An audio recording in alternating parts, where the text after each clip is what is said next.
out another game that I played this past week. Or was it the week before? I don't remember now.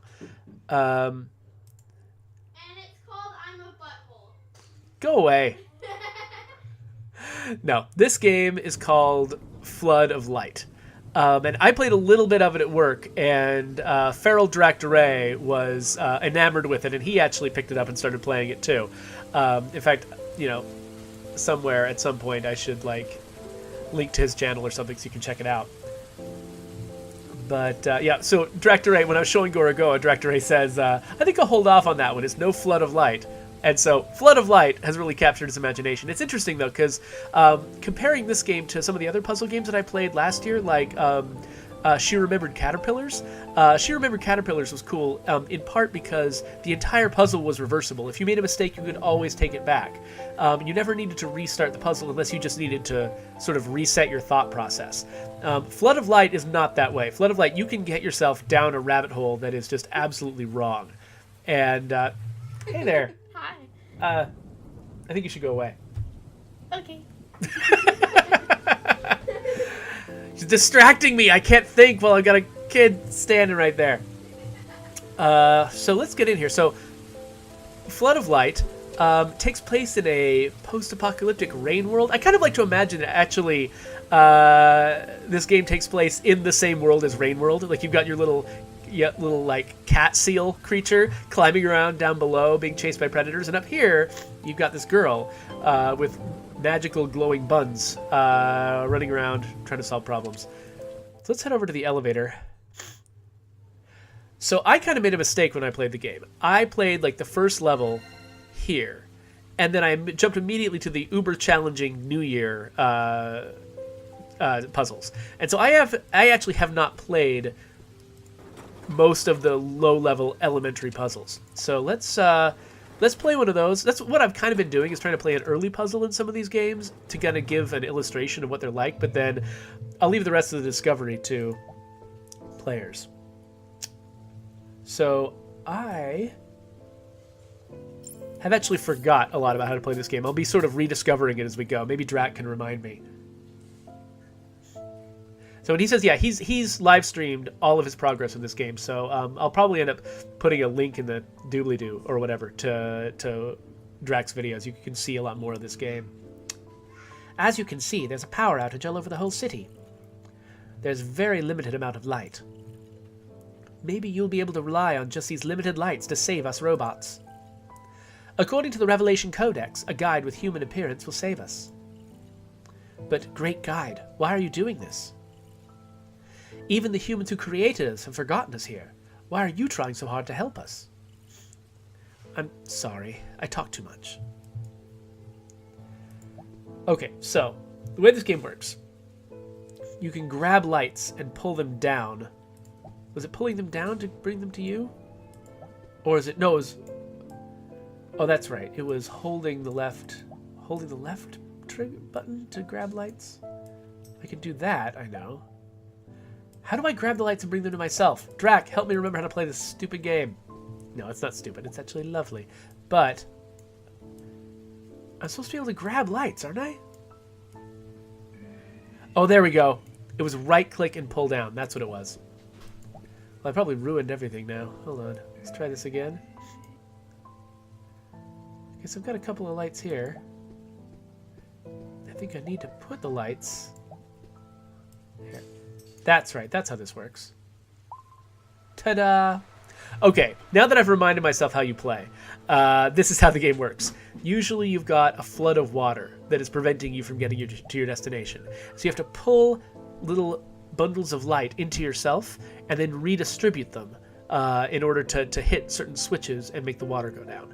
But the problem is, some lights are hard to collect, and some switches are out of reach, and so you have to chain lights together. Like right here, I couldn't get close enough to this to directly put a light into it, but I could put a light into this one and then chain to that one. And so the game ends up being about trying to figure out the right order of events, like grab the right lights and distribute the right lights in the right order so you don't run out. And yeah, it can be pretty challenging once you get into the more advanced puzzles.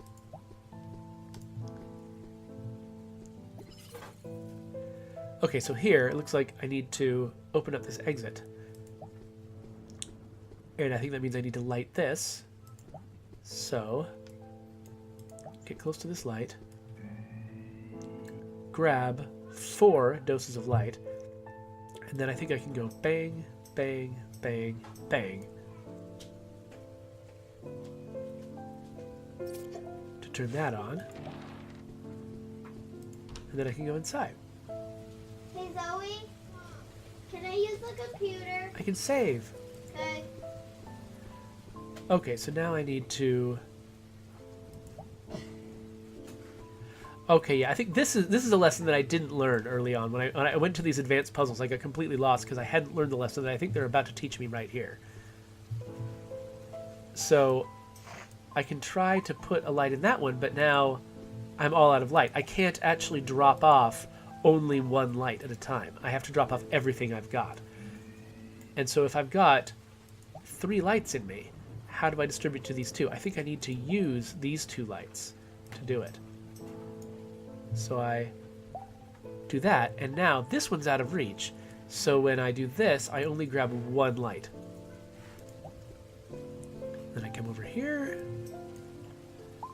put it in, and now any light that's overloaded, I don't need to actually be close to it. I can have it distribute its light like that. It's interesting to me how arcane these this whole system is. Like, there's nothing in the real world that actually acts like this, and so they just kind of had to make up something magical and say, hey, here are the rules that we've arbitrarily made up for this game, and you know, use them to solve the puzzles.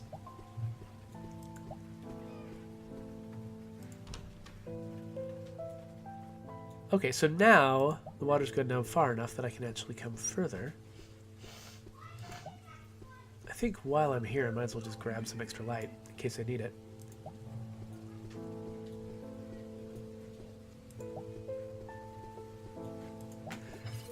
Yeah, FeralDraakdorei is recommending that people actually try the thing that I tried, which was playing only the first tutorial level, just barely getting used to the concept of the game, and then diving straight into the New Year's puzzles, which are much more advanced, and just seeing how you can figure it out.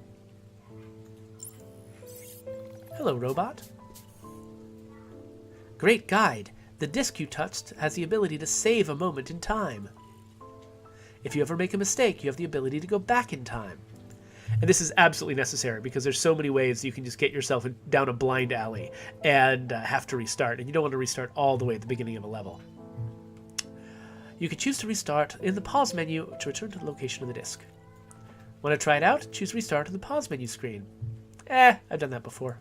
I'm fine. Let's grab some light though. I have so much light now.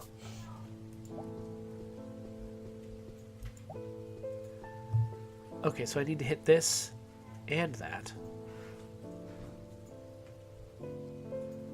Interesting. Maybe I should not have grabbed that as quickly as I did, because I could load... Interesting. Okay, let's try this. Okay, so I can't deliver anything to a light that's already lit. So I'm going to have to absorb that light and then do that. But now, I've just completely overloaded this lower light with a bunch of lights. So let's absorb this one again, and this time backtrack all the light up here, and then grab it again. Daddy? Yeah? Can you tell them what I'll do it? Nope. Oh. So then, come over here, and just chain all these lights together. And we've opened the door with 1 light left over because I just grabbed one I didn't need over there.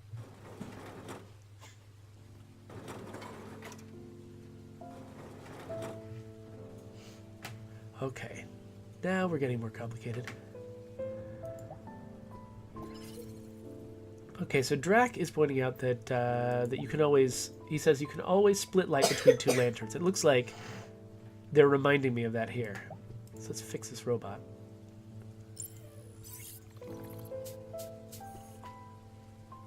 Light can only be released or absorbed completely. Not very convenient, right?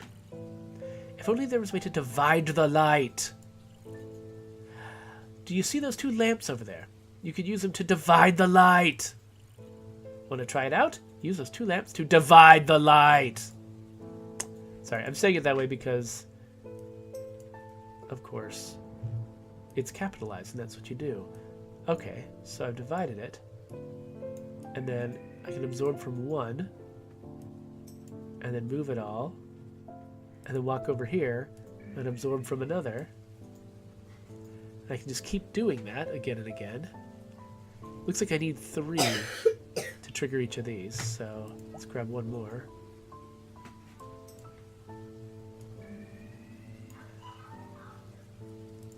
I gotta say, this is a pretty good way to teach this this aspect of the puzzle. Way better than me trying desperately to figure it out, you know, just by jumping straight to the advanced puzzles. So I turn that one on. And then this gets a lot easier because I just grab the rest of this and also the 1 that's down there that I can reach. And then bang, bang, bang.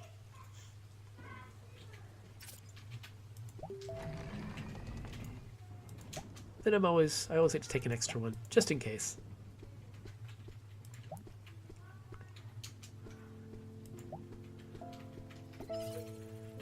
Okay, so I need to make a light bridge, I think, by hitting that and that. And oh, what's this? I've got an email. The world we're living in is full of secrets. I received a secret document along with conditional custody agreement this morning. There was also an analytical document about Luz. The signature on the agreement is a couple with the last name Lee. I will follow the agreement tomorrow and take their 10-year-old daughter away. Ah. This way is very cruel, I know, but for the sake of happiness of most people in this city, I've got no choice. Okay, well. I don't know. You usually have a choice when you're talking about taking away someone's child. Okay. Let's go do that. I'm probably making this easier for myself by having brought in some extra light from the previous puzzle. Though in some of the advanced puzzle, that was absolutely necessary.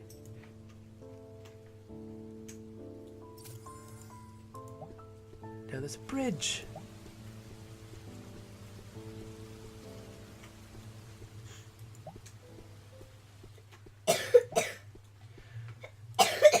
Yeah, Draakdorei points out that it's odd that they don't really teach you that you should bring light from previous puzzles.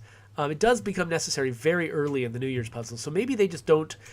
Maybe they just let you do it if you're clever and don't make a big deal out of it and don't make it necessary until you hit that level of difficulty. Huh? You actually walked over the light bridge. Humans shouldn't be able to do that. Absolutely impossible. But why wouldn't the Revelation Codex record the fact that the guide is not actually human? In the Revelation Codex, it is also written that us robots were created by humans. Maybe this means there are things we really just don't know, right? A guide with human appearance, back after the flood. She will activate the 8 dormant pedestals and save us all from... yes, whatever. I can't read today. That's the only thing we need to know, right? Sorry. Forgive me about the rambling. That over there is the Earth pedestal. After activating this pedestal, you can go to the Starlight Dome Hotel. Okay. Only the guide can activate it, huh? Well, I must be the guide then, because check me out. Oh, I got a B? So by steps, I'm pretty sure it means like how many actions I took to complete the puzzle. Wicks, 3 out of 5. Oh, right. So there are certain lights that you can light optionally. They're not necessarily part of the puzzle, but if you light them, you get extra points, and I was kind of skipping that stuff. And now we're back to the elevator. So that's Flood of Light. I'm not going to, show too much of it because I want people to be able to discover it themselves. But, if you want to see more of it, I'll probably put a link to FeralDraakdorei's Twitch channel, because he's covered a lot of this stuff and he's played a ton more complicated puzzles than I have and solved a ton of them. I had him on in the background while I was working the other day, and I just kept being amazed at the things that the game was asking him to do. So that is that, and I'll probably break this out into its own video, so I'll need to have a second where I link other videos and put up a subscribe button and stuff like that, because this is my new pattern. Apparently, this is how I make videos. I don't just post sort of live Twitch stuff. I just what am I talking about?